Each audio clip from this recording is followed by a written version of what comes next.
اعوذ باللہ من الشیطان الرجیم بسم اللہ الرحمن الرحیم۔ اب چلیے سیکنڈ سب گروپ۔ اس میں یہ ہے کہ دو صورتیں آپس میں پہلے جوڑے کی شکل میں ہیں، پھر تیسری صورت منفرد مزاج کی آئے گی۔ پہلی صورت سورہ معارج۔ بسم اللہ الرحمن الرحیم۔ سأل سائل بعذاب واقع، مانگا ایک مانگنے والے نے ایک عذاب جو واقع ہونے والا ہو۔ للکافرین لیس لہ دافع، کافروں کے لیے وہ دافع کوئی نہیں ہوگا اس کے لیے کہ دفع کر سکے، ہٹا سکے، وہ تو آئے گا۔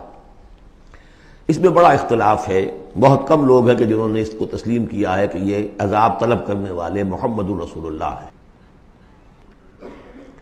مجھے اس کا پہلے بھی یقین تھا، جب مجھے معلوم ہوا کہ خود شاہ عبد القادر دہلوی رحمۃ اللہ علیہ کی رائے یہ ہے، تو پھر تو ظاہر بات ہے کہ کوئی یقین کی بات ہے۔ جس کو شروع ہے اگرچہ، لیکن جس طریقے سے حضور کو ستایا جا رہا ہے، پاگل کہہ رہے ہیں، وہ جو میں نے کئی مرتبہ بیان کیا کہ پہلے 3 سال تک تو ساری پرسیکیوشن جو تھی وہ پرسن آف محمد صلی اللہ علیہ وسلم، ذات محمدی پر مرکوز تھی، کہ ساری بس کی گانٹھ یہ ہے if we can kill his will تو کسی اور کو کچھ کہنے کی ضرورت ہی نہیں، داعی بیٹھ جائے تو باقی تو خود بخود ہی بیٹھ جائیں گے، ان کی حیثیت کیا ہے؟ اصل تو داعی ہے۔ فل 3 ایئرس کسی کو کچھ نہیں کہا انہوں نے، صرف آپ کو ہی، اور وہ بھی پرسیکیوشن بھی صرف وربل، مار پیٹ نہیں، پاگل، مجنون، شاعر، ساحر، مسحور، کذاب، سارے الفاظ وہ ہم پڑھتے چلے آ رہے ہیں۔ جب اس کا ایک رد عمل بھی تو ہوتا ہے نا، آخر محمد رسول اللہ بھی انسان تھے، تو انہوں نے کہا کہ اب ان کے اوپر عذاب آنا چاہیے۔ اور اس کا جو جوڑا ہے وہ سورہ نوح ہے۔ نبی نے کیسا عذاب مانگا تھا وہ تو آگے آ جائے گا۔ وہ پہلے رسول حضرت نوح ہے اور آخری رسول محمد ہے۔ سأل سائل بعذاب واقع للکافرین لیس لہ دافع من اللہ ذی المعارج، وہ عذاب جب آئے گا تو اس اللہ کی طرف سے آئے گا جو بہت درجوں والا ہے۔ تعرج الملائکۃ والروح الیہ فی یوم کان مقدارہ 50,000 سنہ، چڑھتے ہیں فرشتے اور روح اس کی جانب ایک دن میں جس کی مقدار ہے 50,000 برس۔ اب یہ پھر آیات متشابہات میں سے ہم نہیں سمجھ سکتے، عام خیال یہ ہے کہ یہ قیامت کا دن ہے 50,000 برس کا، لیکن اہل ایمان کو ایسے معلوم ہوگا کہ بہت ہی ہلکا سا کوئی بس ایک دن یا اس کا کچھ حصہ، کیا جیسے جتنی دیر میں ایک نماز فرض ادا کر لیتا ہے بس، اس سے زیادہ نہیں۔ یہ تو احساس کی بات ہے۔ فَاصْبِرْ صَبْرًا جَمِيلًا، اصل یہ ہے کانٹے کی بات، تو اے نبی آپ صبر کیجئے اور بڑی خوبصورتی کے ساتھ صبر کیجئے۔ ہے دور وصال بحر ابھی تو موجوں میں گھبرا بھی گئی۔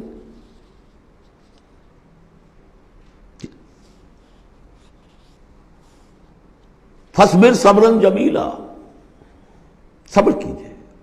دیکھیے پہلی صورت کیا تھی؟ فَاصْبِرْ لِحُکْمِ رَبِّكَ وَلَا تَكُنْ كَصَاحِبِ حوت، اس مچھلی والے کی مانند نہ ہو جائیے گا۔ فَاصْبِرْ صَبْرًا جَمِيلًا إِنَّهُمْ يَرَوْنَهُ بَعِيدًا وَنَرَاهُ قَرِيبًا، یہ تو دیکھ رہے ہیں اس کو دور اور ہم دیکھ رہے ہیں بالکل سامنے، ہمارے سامنے، ہماری نگاہوں کے سامنے۔ اس کا تجربہ بھی ہو جاتا ہے آپ کو۔ مجھے تجربہ ہوا تھا ہوائی سفر میں، فوکر چلتا تھا، آرام آرام سے 3.5-4 گھنٹے میں آتا تھا لاہور سے کراچی، لیکن اتنی ہائٹ ہوتی تھی کہ آپ ٹھیک دیکھ سکتے ہیں کہ یہ اب لودھراں آ گیا ہے، یہ اب سما سٹا ہے، اور یہ فلاں ہے، اور یہ بہاولپور ہے، لائٹ سے۔ میں نے سوچا کہ میں بیک وقت 3 شہر دیکھ رہا ہوں اس وقت۔ لائٹس جو ہیں لودھراں کی بھی میری نگاہوں کے سامنے ہے، بہاولپور کی بھی ہے، سما سٹا کی بھی ہے۔ جب ٹرین میں ہم سفر کرتے تھے تو جب پہنچتے تھے لودھراں تو سمجھتے تھے ابھی آدھے گھنٹے کے بعد آئے گا بہاولپور، پھر آدھے گھنٹے کے بعد آئے گا سما سٹا۔ یہاں بیک وقت ہے، تو سارا فرق جو کہا آئنسٹائن نے، ایوری تھنگ از ریلیٹو، میرے لیے وہاں فاصلہ ہی نہیں ہے۔ میں آنے واحد میں دیکھ رہا ہوں تینوں کو۔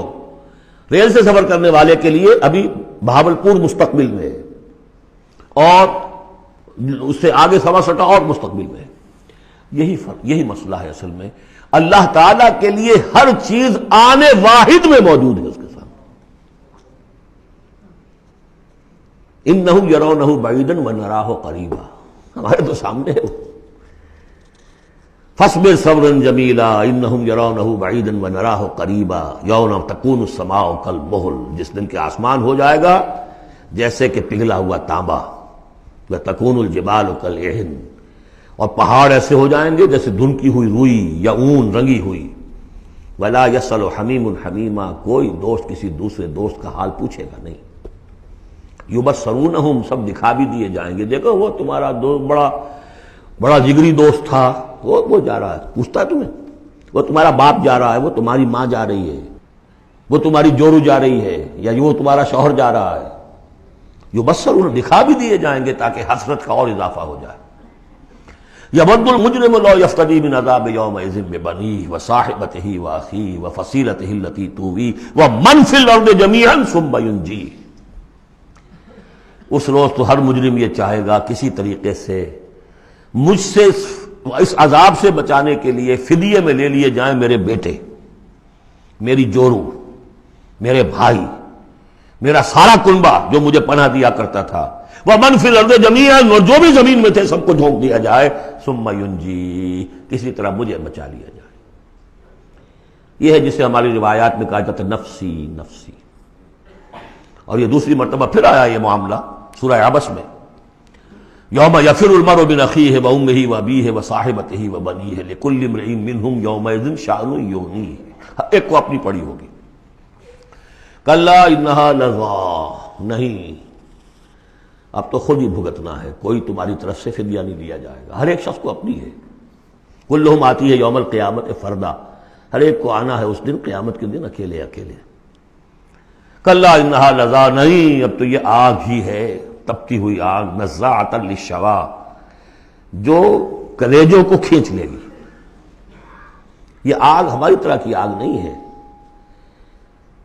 ہم اس کو اب آگے دیکھیں گے چل کر آخری پارے میں، تطلع علی الافئدہ، یہ آگ وہ ہے جو دل کے اوپر جو ہے جلن پیدا کرے گی براہ راست۔ آج کل ہے یہ الٹرا وائلٹ ریز ہیں، فلاں ہیں، یہ ہے وہ ہے، ان سب کے کہ وہ کھال کو نہیں جلاتی، اندر جا کر ان کا ہیٹ کا اثر ہوتا ہے۔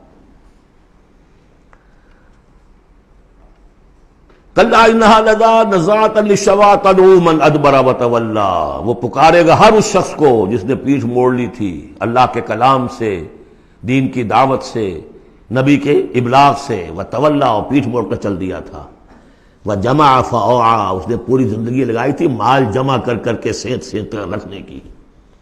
ان الانسان خلق ہلوعا، یقیناً انسان پیدا کیا گیا ہے تھڑ دلا، یعنی انسان کی خلقت میں تھڑ دلاپن ہے، انسان کی خلقت میں عجلت پسندی ہے، انسان کی خلقت میں ضعف ہے، وہ ظلوم ہے، وہ جہول ہے۔ فطرت انسانی، انسان کا وہ حصہ جو روح ہے، وہ ہے کہ جو بلند ترین مقام پر ہے۔ لقد خلقنا الانسان فی احسن تقویم۔ اذا مسہ الشر جزوعا، اس کی یہ ہلوعا ہونے کی مثال کیا ہے کہ جب تکلیف آتی ہے جزا فضا کرتا ہے، چیختا چلاتا ہے۔ وَإِذَا مَسَّهُ الْخَيْرُ مَنُوعًا، کو خیر مل جائے تو سمیٹ سمیٹ کر رکھتا ہے کہ کسی اور کو کوئی حصہ نہ اس میں سے مل جائے، سب اپنی تجوری میں بھر لوں۔ إِلَّا الْمُصَلِّينَ، سوائے ان کے کہ جو نماز پڑھنے والے ہیں۔ اب یہ بالکل وہ آیات آ گئی ہیں جو ہم 18ویں پارے کے شروع میں سورہ مومنین میں پڑھ چکے ہیں۔ صدق اللہ العظیم۔